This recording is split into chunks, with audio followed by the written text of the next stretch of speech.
There once lived a poor tailor who had a son called Aladdin, a careless idle boy who would do nothing but play ball all day long in the streets with idle boys like himself.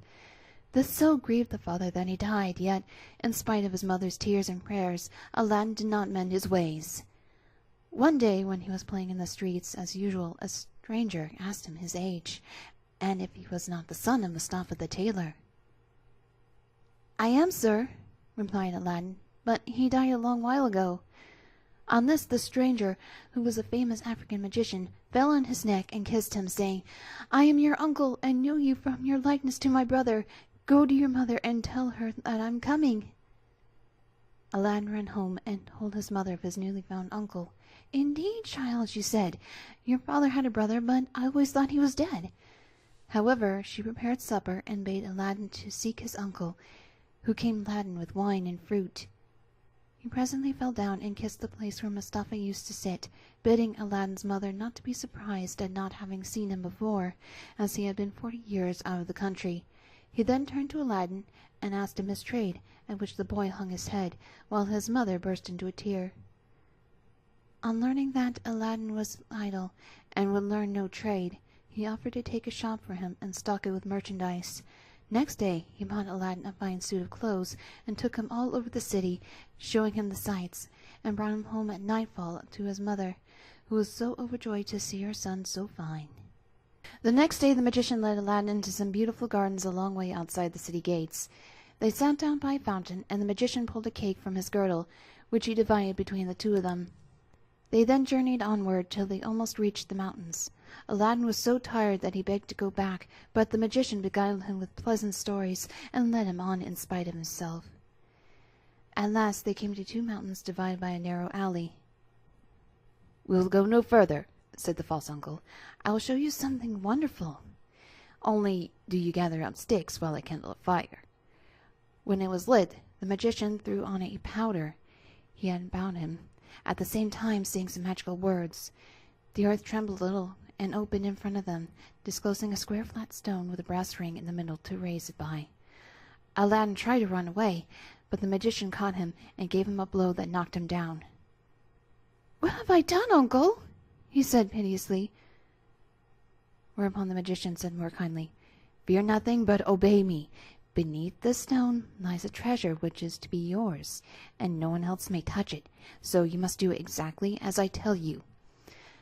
At the word treasure, Aladdin forgot his fears and grasped the ring as he was told, saying the names of his father and grandfather. The stone came up quite easily, and some steps appeared. "Go down," said the magician. "At the foot of those steps you'll find an open door leading into 3 large halls. Tuck up your gown and go through them without touching anything, or you will die instantly. These halls lead into a garden of fine fruit trees.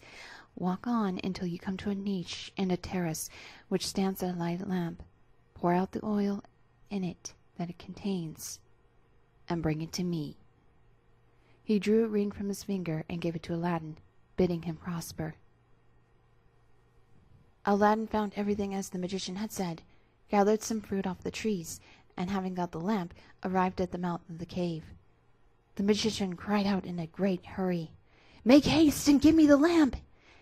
This Aladdin refused to do while he was at the cave. The magician flew into a terrible passion, and throwing some more powder onto the fire, he said something, and the stone rolled back into its place.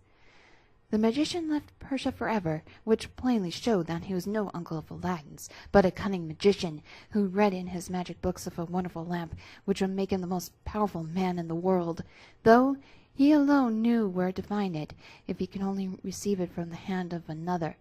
He had picked out the foolish Aladdin for his purpose, intending to get the lamp and kill him afterward.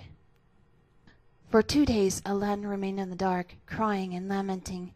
At last he clasped his hands in prayer, and in doing so rubbed the ring, which the magician had forgotten to take from him. Immediately an enormous and frightful genie rose out of the earth, saying, "What wouldst thou with me? I am the slave of the ring, and will obey thee in all things." Aladdin fearlessly replied, "Deliver me from this place!" Whereupon the earth opened, and he found himself outside. As soon as his eyes could bear the light, he went home, but fainted on the threshold. When he came to himself, he told his mother what had passed, and he showed her the lamp and the fruits he had gathered in the garden, which were in reality precious stones. He then asked for some food. "Alas, child," she said, "I have nothing in the house, but I have spun a little cotton and will go and sell it." Aladdin bade her to keep the cotton, for he would sell the lamp instead. As it was a very dirty one, she began to rub it, that it might fetch a higher price. Instantly a hideous genie appeared and asked what she would have. She fainted away, but Aladdin, snatching the lamp, said boldly, "Fetch me something to eat." The genie returned with a silver bowl, 12 silver plates containing rich meats, 2 silver cups, and 2 bottles of wine. Aladdin's mother, when she came to herself, said, "Whence comes this splendid feast?" "Ask not, but eat," replied Aladdin. So they sat at breakfast till it was dinner time, and Aladdin told his mother about the lamp. She begged him to sell it and have nothing to do with devils. "No," said Aladdin, "since chance hath made me aware of its virtues, we will use it, and the ring likewise, which I shall always wear on my finger." When they had eaten all the genie had brought, Aladdin sold one of the silver plates, and so on until none were left. He then had recourse to the genie, who gave him another set of plates, and thus they lived for many years. One day Aladdin heard an order from the Sultan proclaim that everyone was to stay at home and close his shutters while the princess, his daughter, went to and from the bath. Aladdin was seized by a desire to see her face, which was very difficult, as she always went veiled. He hid himself behind the door of the bath and peeped through a chink. The princess lifted her veil as she went in, and looked so beautiful that Aladdin fell in love with her at first sight. He went home so changed that his mother was frightened.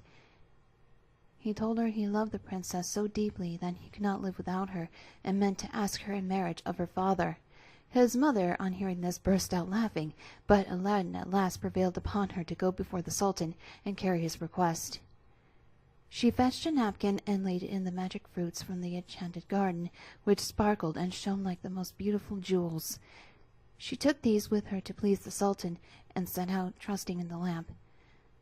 The Grand Vizier and the lords of the council had just gone in, as she entered the hall and placed herself in front of the Sultan. He, however, took no notice of her. She went every day for a week, and stood in the same place. When the council broke up on the 6th day, the Sultan said to his vizier, "I see a certain woman in the audience chamber every day, and carrying something in a napkin. Call her next time, and then I may find out what she wants." Next day, at a sign from the vizier, she went up to the foot of the throne, and remained kneeling till the Sultan said to her, "Rise, good woman, and tell me what you want." She hesitated, so the Sultan sent away all but the vizier, and bade her speak frankly, promising to forgive her beforehand for anything she might say. She then told him of her son's violent love for the princess. "I prayed him to forget about her," she said, "but in vain. He threatened to do some desperate deed if I refused to go and ask your majesty for the hand of the princess.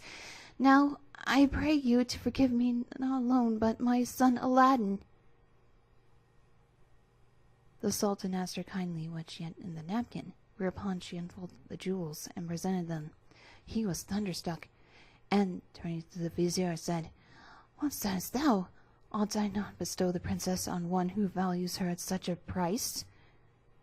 The vizier, who wanted her for his own son, begged the Sultan to withhold her for 3 months, in the course of which he hoped his son would contrive to make him a richer present.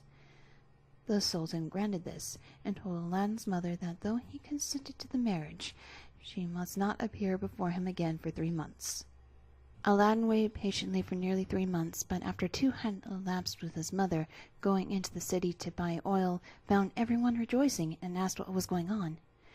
"Do you not know," was the answer, "that the son of the Grand Vizier is to marry the Sultan's daughter tonight?" Breathless, she ran and told Aladdin, who was overwhelmed at first, but presently bethought him of the lamp. He rubbed it, and the genie appeared, saying, "What is thy will?" Aladdin replied, "The Sultan, as thou knowest, has broken his promise to me, and the vizier's son is to have the princess. My command is that tonight you bring hither the bride and bridegroom." "Master, I obey," said the genie. Aladdin then went to his chamber, where sure enough at midnight the genie transported the bed containing the vizier's son and the princess. "Take this new married man," he said, "and put him outside in the cold, and return at daybreak." Whereupon the genie took the vizier's son out of bed, leaving Aladdin with the princess. "Fear nothing," Aladdin said to her. "You are my wife, promised to me by your unjust father, and no harm shall come to you." The princess was too frightened to speak, and passed the most miserable night of her life, while Aladdin lay down beside her and slept soundly. At the appointed hour the genie fetched in the shivering bridegroom, laid him in his place, and transported the bed back to the palace. Presently the sultan came to wish his daughter good morning. The unhappy vizier's son was jumped up and hid himself, while the princess would not say a word, and was very sorrowful. The sultan sent her mother to her, who said, "How comes it, child, that you will not speak to your father? What has happened?" The princess sighed deeply, and at last told her mother how during the night the bed had been carried into some strange house, and when it passed there, her mother did not believe her in the least, but bade her rise and consider it an idle dream. The following night exactly the same thing happened, and next morning, on the princess's refusal to speak, the sultan threatened to cut off her head. She then confessed all, bidding him to ask the vizier's son if it were not so. The sultan told the vizier to ask his son, who owned the truth, adding that dearly as he loved the princess, he'd rather die than go through another such fearful night, and wished to be separated from her. His wish was granted, and there was an end to feasting and rejoicing. When the 3 months were over, Aladdin sent his mother to remind the sultan of his promise. She stood in the same place as before, and the sultan, who had forgotten Aladdin, at once remembered him and sent for her. On seeing her poverty, the sultan felt less inclined than ever to keep his word, and asked his vizier's advice, who counseled him to set so high a value on the princess that no man living could come up to it. The sultan then turned to Aladdin's mother, saying, "Good woman, a sultan must remember his promises, and now remember mine. But your son must first send me 40 basins of gold, brimful of jewels, carried by 80 slaves, and splendidly dressed. Tell him that I await his answer." The mother of Aladdin bowed low, and went home, thinking all was lost. She gave Aladdin the message, adding, "He may wait long enough for your answer." "Not so long, mother, as you think," her son replied. "I would do a great deal more than that for the princess." He summoned the genie, and in a few moments the 80 slaves arrived, and filled up the small house and garden. Aladdin made them set out to the palace 2 and 2, followed by his mother. They were so richly dressed, with such splendid jewels in their girdles, that everyone crowded to see them, and the basins of gold that they carried on their heads. They entered the palace, and after kneeling before the sultan, stood in a half circle around the throne with their arms crossed, while Aladdin's mother presented them to the sultan. He hesitated no longer, but said, "Good woman, return and tell your son that I wait for him with open arms." She lost no time in telling Aladdin, bidding him make haste. But Aladdin first called the genie. "I want a scented bath," he said, "a richly embroidered habit, a horse surpassing the sultan's, and 20 slaves to attend me. Besides this, 6 slaves, beautifully dressed, to wait on my mother, and lastly 10,000 pieces of gold and 10 purses." No sooner said than done. Aladdin mounted his horse, and passed through the streets, the slaves strewing gold as they went. Those who had played with him in his childhood knew him not, he had grown so handsome. When the sultan saw him, he came down from his throne, embraced him, and led him into a hall where a feast was spread, intending to marry him to the princess that very day. But Aladdin refused, saying, "I must build a palace fit for her," and took his leave. Once home, he said to the genie, "Build me a palace of the finest marble, set with jasper, agate, and other precious stones. In the middle you shall build me a large hall with a dome, its 4 walls be of massy gold and silver, each having 6 windows, whose lattices, all except one which is to be left unfinished, must be set with diamonds and rubies. There must be stables and horses and grooms and slaves. Go and see about it."